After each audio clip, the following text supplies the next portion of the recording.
Baiklah. Assalamualaikum warahmatullahi wabarakatuh. Waalaikumsalam warahmatullahi wabarakatuh. Kami dari kelompok 2 akan mempresentasikan hasil diskusi kami mengenai konsep, proses, dan peranan guru dalam administrasi kurikulum.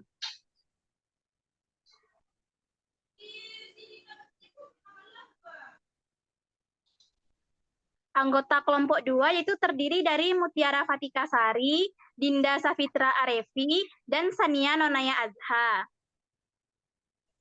Nah, pada kali ini pembahasan materinya itu konsep administrasi kurikulum, proses administrasi kurikulum, dan peranan guru dalam administrasi kurikulum.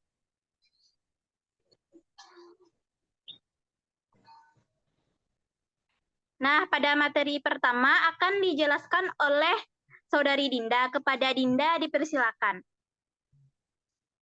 Baik, terima kasih kepada moderator yang sudah mengizinkan saya untuk menjelaskan materi mengenai konsep administrasi kurikulum.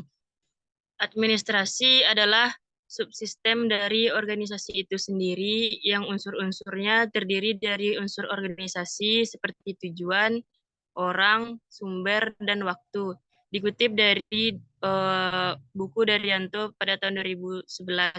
Selanjutnya, kurikulum adalah seperangkat rencana dan peraturan mengenai isi dan bahan pelajaran, serta cara yang digunakan sebagai pedoman dalam pelaksanaan proses belajar mengajar dikutip dari Afriansyah tahun 2019.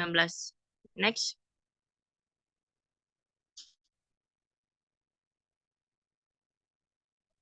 Pengertian administrasi kurikulum.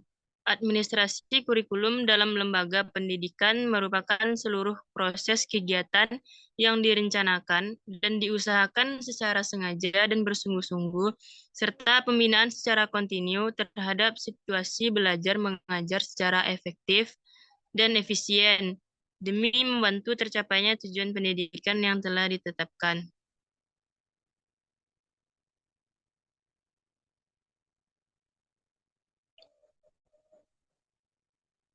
Next.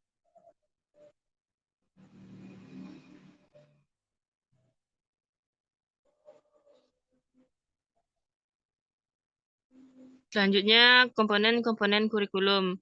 Yang pertama, komponen tujuan. Kedua, komponen isi atau mata pelajaran. Ketiga, komponen metode. Dan yang keempat, komponen evaluasi. Selanjutnya, saya kembalikan kepada moderator. Baik, terima kasih kepada Dinda. Nah, baiklah, untuk materi selanjutnya itu proses administrasi kurikulum yang akan dijelaskan oleh saya sendiri. Yang pertama yaitu perencanaan. Perencanaan kurikulum adalah perencanaan kesempatan belajar yang dimaksudkan untuk membina siswa atau peserta didik ke arah perubahan perilaku yang diinginkan dan menilai hingga mana perubahan-perubahan yang terjadi pada diri siswa. Tujuan perencanaan kurikulum dikembangkan dalam bentuk kerangka teori dan penelitian terhadap kekuatan sosial, pengembangan masyarakat, kebutuhan, dan gaya belajar siswa. Yang kedua yaitu pelaksanaan. Pelaksanaan kurikulum pada dasarnya adalah usaha pelaksanaan kurikulum di sekolah. Sedangkan pelaksanaan kurikulum itu sendiri direalisasikan dalam proses belajar mengajar sesuai dengan prinsip-prinsip dan tuntutan kurikulum yang telah dikembangkan sebelumnya bagi suatu jenjang pendidikan atau sekolah-sekolah tertentu.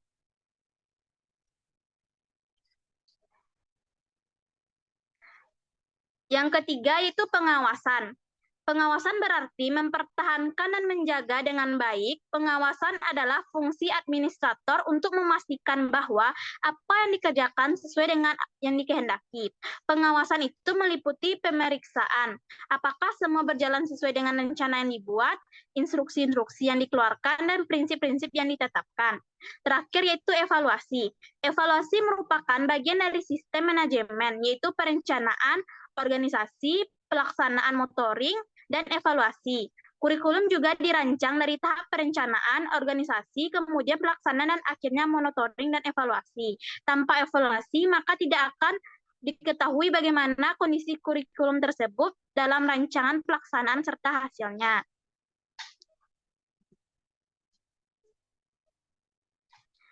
Nah, untuk selanjutnya, peranan guru dalam administrasi kurikulum akan dijelaskan oleh Saudari Mutiara. Kepada Mutiara, dipersilakan. Terima kasih kepada moderator. Untuk materi selanjutnya yaitu mengenai peranan guru dalam administrasi kurikulum. Yang pertama adalah implementers, yaitu guru berperan sebagai pengaplikasian kurikulum yang sudah ada. Dalam melaksanakan perannya, guru menerima kebijakan perumus kurikulum. Pada fase implementer kurikulum, peran guru dapat mengembangkan kurikulum sebatas hanya menjalankan kurikulum yang telah disusun atau sebelum reformasi pendidikan. Yang kedua sebagai adapters. Guru berperan lebih dari sebagai pelaksana kurikulum, akan tetapi juga sebagai penyelaras kurikulum dengan karakteristik dan kebutuhan siswa dan kebutuhan daerah. Dalam fase ini, guru memberikan kewenangan untuk menyelesaikan kurikulum yang sudah ada dengan karakteristik sekolah dan kebutuhan lokal. Next. Yang ketiga adalah sebagai developers, yaitu guru memiliki wewenang dalam mendesain kurikulum. Guru dapat menentukan strategi apa yang harus dikembangkan, serta bagaimana mengukur keberhasilannya. Sebagai pengembang kurikulum, sepenuhnya guru dapat menyusun kurikulum sesuai dengan karakteristik, visi, dan misi sekolah, serta sesuai dengan pengalaman belajar yang dibutuhkan siswa. Yang keempat itu sebagai researcher, yaitu peran guru sebagai yang melakukan penelitian kurikulum. Peran ini dilaksanakan sebagai bagian dalam tugas profesional guru yang memiliki tanggung jawab dalam meningkatkan kinerja sebagai guru. Dalam pelaksanaan peran sebagai peneliti, guru mempunyai tanggung jawab untuk menguji bagaimana komponen kurikulum tersebut. Baiklah, saya kembalikan kepada moderator. Baik, terima kasih Mutiara.